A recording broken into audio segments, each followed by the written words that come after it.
Hello and indeed welcome if you are indeed joining us to a very, very special episode of Nigel Explains, and that is because we have a special guest. I do hope you could introduce yourself. I'd be very happy to, Nigel. My name is Nigel Greasley, and I'm very happy to be here. Thank you for inviting me. Well, you're very welcome. We're personally very happy to have you here. We are looking for what we're hoping to be a very interesting well, not debate, because of course I don't take the opposing opinion in this show. Merely I'd like to see myself as a form of truth seeker. A truth seeker. That's a very interesting way of putting it. I like that. I may have to steal that if you don't mind. No, please go ahead. Please go as and steal as much as you like. In this limited context, of course. No, of course. In the context, of course. You tell me to take a seat, as the old axiom goes. I won't actually walk away with it. Very good. Thank you, and again, thank you for having me on. A long-time listener. I'm not sure I'd count myself as a fan, but certainly an avid listener, I would say. Yes, well, again, thank you for having me. You're welcome. I think from everyone here, we've been excited to have you on. So I think what we should do is get straight down to it and talk about today's topic, and that is, of course, the future of technology and where you see this going. I think if you could just give a little bit of background on what it is you do and why you're here. No, I don't think I don't think I will, because I'll say this. I think you've got a very educated audience, so I don't think your audience needs the extra context. I think they can pretty much work out everything they need to from just what they're listening. I don't think there's going to be any confusion at all. Oh no, I see. You know, there's something to be said about trusting your audience, and I hope audience, if you appreciate that Nigel here, special guest, is trusting you as an audience, and I think that's a very nice thing to do. How about instead of we can forego an explanation of the broad background details, and if you just speak to the issue at hand. I'd be very happy to, Nigel. I suppose to move aside from the broad strokes and background and giving people vital context as for what's going on, because of course they don't need it. I think it would be best to start with just the name, and I think what the general consensus for the name may be is the electronic light emitter bulb. It's still a new concept. It's very early in research, but we look like we're having that as a term for being a winner. That's a winner of a turn. I see. So, but you don't sound completely confident. Well, you sound quite confident, but you don't sound completely confident about that. Well, I have to say that's quite perceptive of you. No, as I say, the electronic light emitter is sort of in the forerunning for names. This is. Oh, that was a noise which I heard. Did you hear that? Yes. Sorry, that's a technical limitation. You'd have to ask my assistant about that. It's a problem that could be solved by throwing money at the issue, and well, I'm not made of money, as you know. I'm made of veins and not artillery. Or what's the term? Is it arteries you're looking for? That's it. Yes, veins and arteries. That's it. That's Actually, by mass, I think I'm 70% water, but I think we're getting away. What would, if you could decide for the entire industry what you would call this new device? What would you call it? Well, thank you for the explanation. I think if I were given the opportunity to really make an impact on the industry, I don't think that the light emitter or anything like that, anything with the word light in it, I feel like that's. I mean, like I say, it's currently the industry favourite, but I think, personally, if I were to name it, I think I'd call it the photon and on and on and on and on and on, because you can apparently keep it on longer than you would a flame. I see, the photon and on. Right, okay. So, I suppose, could you speak to that? How is it that you could keep something going for longer than you can have a flame? Because you can have a flame as long as you've got oxygen, heat, and a fuel source, famously. Yes, you're right there. I suppose, yes, you are right there. I suppose, as far as physics is concerned, yeah, the limit is fuel. Fuel is the big one. Oxygen, of course, another limiting factor. Heat, the fire kind of sustaining itself is where you could get the heat go. So if we were to look at the fire triangle just as heat and oxygen, oxygen and fuel. I think it's certainly a simplification, but one that works here in this context. And so I think maybe I'm still going on for the photon and on. But I think that's really it's less about the theoretical limits of the fuel and oxygen and heat, of course, but more of the practicalities. This bright near future, bright near future, is promising to be one where you could keep on one of these photon and ons for potentially hours at a time. And whilst heat is certainly still a prospect and aspect of it, it's not nearly as hot and heaty as a flame. And this is really an efficiency gain, a real efficiency gain. An efficiency gain. Now that's exciting. I know everyone here. We're real.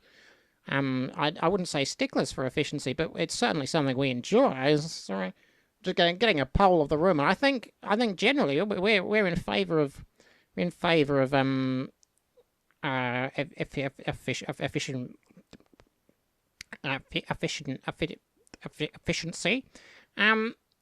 So what you're saying is there's this wonderful new technology which, if you had your way, it would be called the photon and on. But for the moment, it's the electronic something about a bulb, was it? I suppose the big question is how does it work? Ow, ow. Ow. You okay? That looked quite painful. Yes. Don't worry. Well, we're all patched up. Please, could you go on? Of course. Well, I suppose we'll give you the broad strokes, but not the backstory, of course. The broad strokes are, imagine a glass. Yes, a glass. If you could imagine a glass works. And now you mentioned bulb. I don't think the word bulb is mentioned anywhere, but it is actually a surprisingly prescient word for you to use, because of course if you're familiar with bulbs as grown, bulbs they have a particular shape, and you can really think of that shape being indicative of the photon and on. You've got what if you could imagine a sphere, and then keep most of those proportions the same, but then elongate the bottom of it. No, I'm sorry. I hate to possibly reveal myself as a fool here, but surely a sphere has no bottom. Well, yes, in a classical sense. But what I'm sort of asking you to imagine is for you to imagine a sphere and then make any side of that side, I suppose. Before you correct me there, yes, so one side or an infinite number of sides. If you just imagine this sphere in whatever orientation you like. You can just keep that orientation in your mind fixed, and then elect some part of it at the bottom, and then elongate that out into a sort of thinning tube. Basically, it's just imagine a bulb as you'd see in a garden, but made of glass, and I'd say, you could see it within 2.5, 5 inches, that kind of range. You really the technology is scalable physically up to a point, but I feel like I might be getting away with getting ahead of myself there, because it's going to talk about air pressure, and we haven't really got there yet. I see. I appreciate your restraint. So I'm closing my eyes, and I'm imagining this sphere, and it's got a bottom, and it's stretching out. Right. Okay. So I feel like I've got the general shape down. Now what's so intrinsic about this shape that's so important? Well, this shape is important in a way because, of course, the photon and on and on and on. The goal is to have photons go on and on and on and on. Um, so if you're of course familiar with an oil, well, I say you, of course, I'm talking mainly to your audience here. You're familiar with an oil burning lamp, and that is shaped rather different with the where you do have a sort of a disc shape flowing into a straight line, and that vertical that vertical cylinder is there to keep the flame away from winds that would blow it out. But ideally, well, as you know, light is radiated, not convected or anything. And so this radiation comes from 360 degrees. So if you really want efficiency, as you've said you do, you really want to get as close to a sphere as possible. But the problem is if you have all of a sphere, you've got nowhere to connect it. So what you do is you get most of a sphere and then use that. I mentioned that expanding out the bottom of your imagined sphere. And the bottom of that expanded sphere, that is actually the place where we would use to affix it somewhere and also power it. And we'll get onto the power in a moment. But that's the idea that the top of this so-called bulb for the photon and on and on and on. That would maximize or get as close to a sphere as you can, because of course nothing's perfect. You can't get to a perfect 360 degrees, but you can get a good way of the way there. I see. Yes. Yeah. No, efficiency very very important. We appreciate that. I'm just taking another poll of the room. Yeah. We I think we're with you. So efficiency that's good. So from your description, I'm sort of guessing that this is emitting photons, and it goes on and on and on and on. And you've described the shape, and you've described the bottom, getting near 360 degrees. So how would you say this? So do you say it's producing light, or is it reflecting light? What are we doing with light? Well, no, that's a very good question. Where, so far as I can tell, now I'm rather a junior in the research field. I suppose there are people much better read than me, but as best I can describe it, we're not reflecting light as it is. We are producing light, but only so far as a flame produces light. We are doing it in different ways, but the light is being well, the photons, I should say, they are being emitted by essentially a thing getting very very very very very very hot. Not quite. I feel like I may be accidentally leading you down the wrong path in your mind by this description, but so far as that is true, it is true.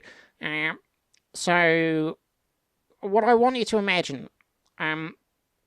You're familiar with noble gases, I take it. Yes. Yeah. I'm taking the polar room. Yeah, we're familiar with noble gases, and there is no need to explain noble gases anymore. They're just great guys. They are. That's very observant of you.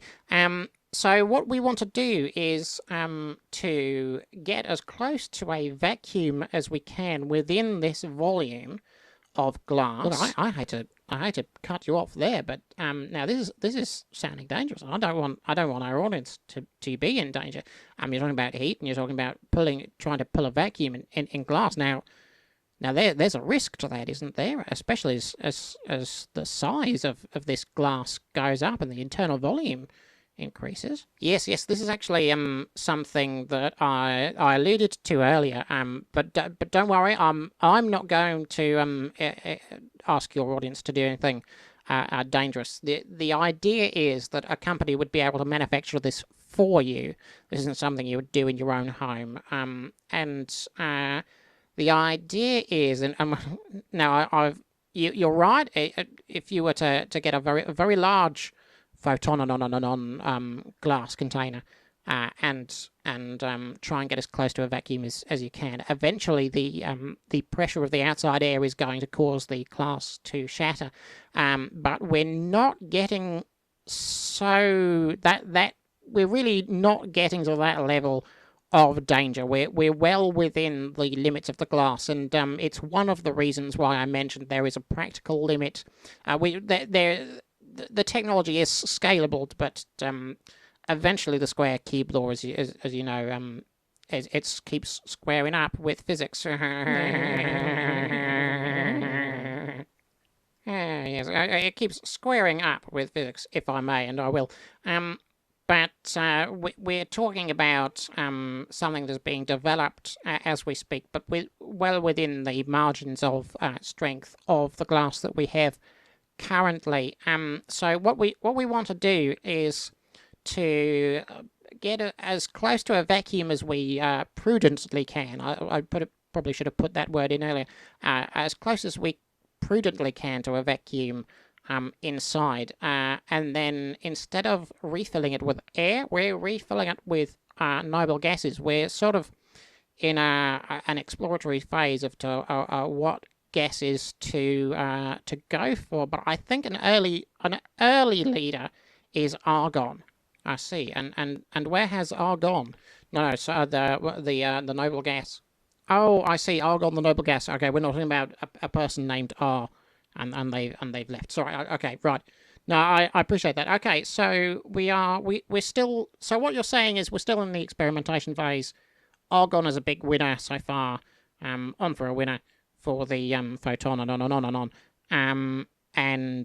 Well, I suppose you haven't got there yet. I was about to ask why noble gases. Is it reactivity? Yes, it's a reactivity. What it is, at least partially. What we're looking for is to limit reactivity, and as we touched on earlier, if you can remember the fire triangle. Yes, the fire triangle. You need oxygen, you need heat, yes, and a fuel, yes. So am I to? I don't want to jump the gun here, but am I to imagine that we're filling this this manner of bulb, if we may use the term for the moment? Of course, it won't stick, but for the moment, just for the listener, if we were to fill this bulb with gases other than oxygen, is that where you're going with it? It is, yes. Really, what we're doing is we're harnessing. When I say we, the industry is hoping to harness the power, and in some way I mean that literally, of electricity. Now you're probably familiar with resistive heating. I am indeed, and I can do some resistive heating right now. Yeah, I'm warming up my hands. I'm doing it. I'm doing resistive heating, right, everybody? Yeah, you can probably hear it. Ow! Yeah, you've got to be careful with that. Yes, that is resistive heating. Yes, resistive. I'm having trouble saying the word. I got it right earlier. And we're doing the resistive heating. There we go. We are doing that, but instead of the resistance of your hand against your hand, we are using the resistance. We're using electrical resistance. So instead of using two objects rubbing against each other for resistive heating, we are using resistance in an electrical sense, because of course different materials have different levels of electrical resistance. As we're discovering, it turns out if you get the right level of resistive, electrically resistive material, what you can do is pass an electrical current through that. We'll call it a fiber or a filament. Where that's sort of, again, still in the argon-filled air. Yeah. So, and what we're doing is, if you were to just have that exposed, it would be very, very dangerous, because of course the likelihood of electrical shock. But more usefully, one of the dangers can be repurposed as an attribute. Is the heat generated by this? Because of course we're now talking about an electrical circuit, which to complete itself has to go through a material that is at some level resistive. What we do is we have as close as we can get to a phenomenally thin piece of fiber or wire or something. Again, the term filament, I think, is being used.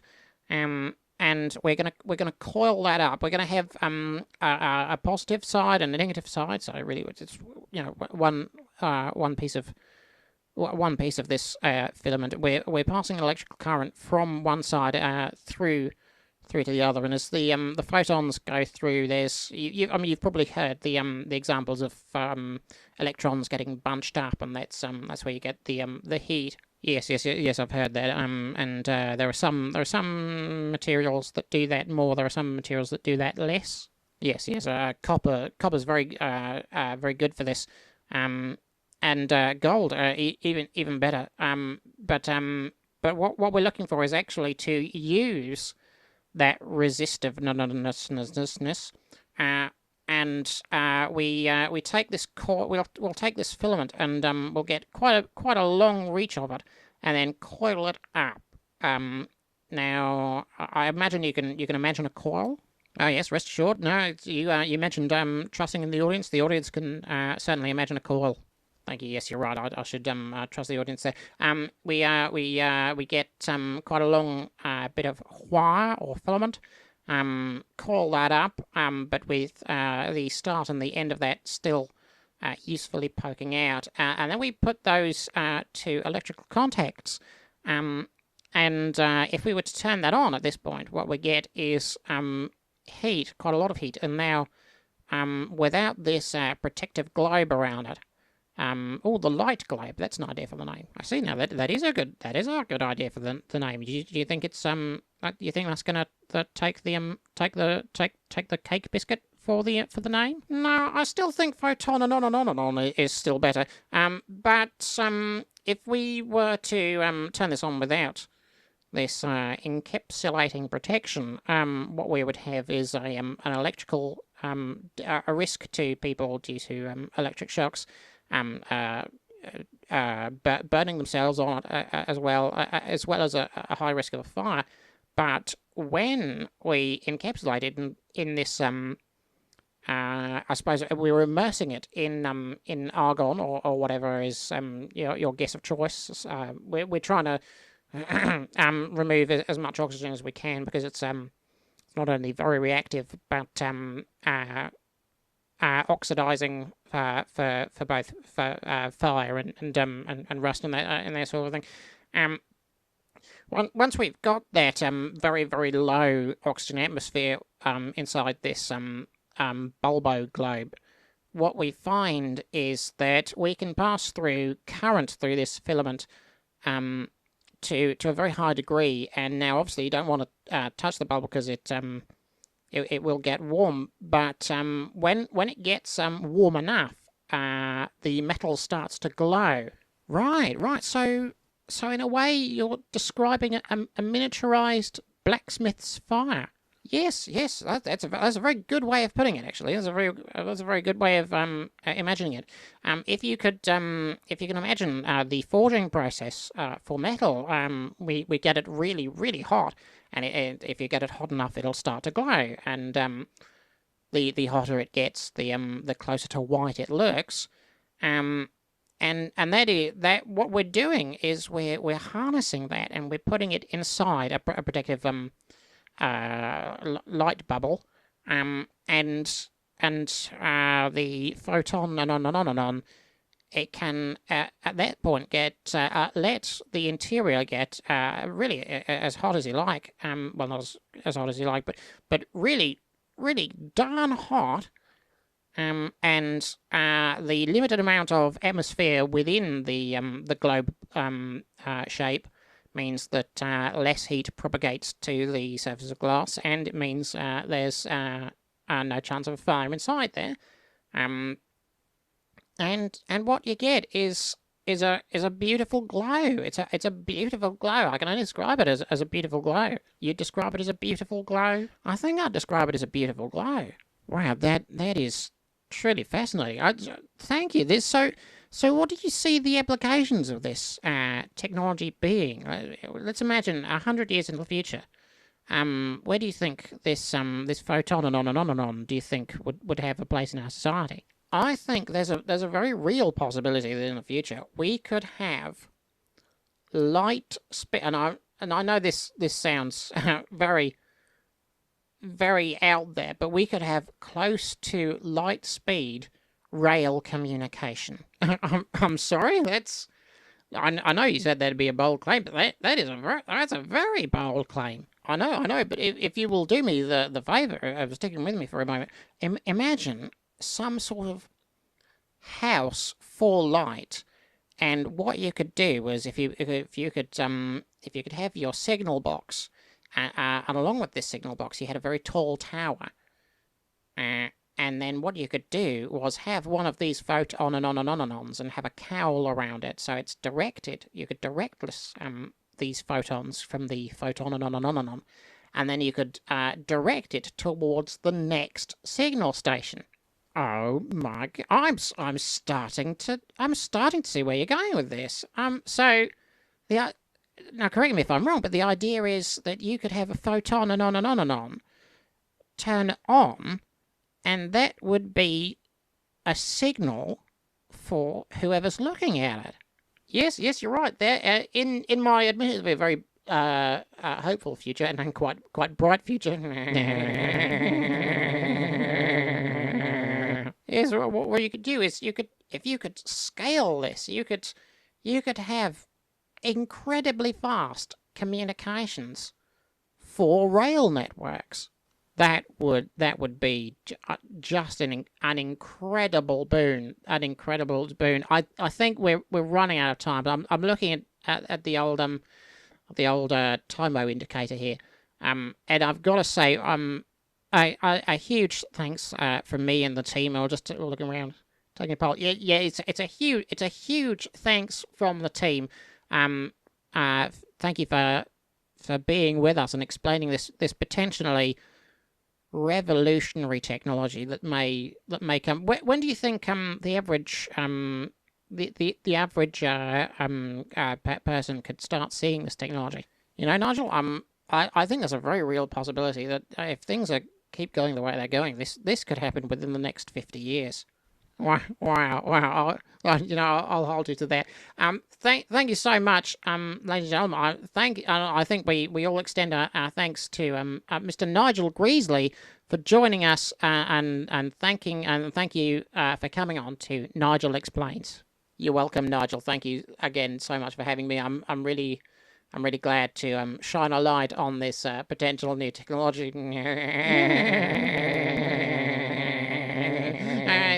That's how we'll leave you, folks. Good night, brush your hair, have some teeth, and goodbye.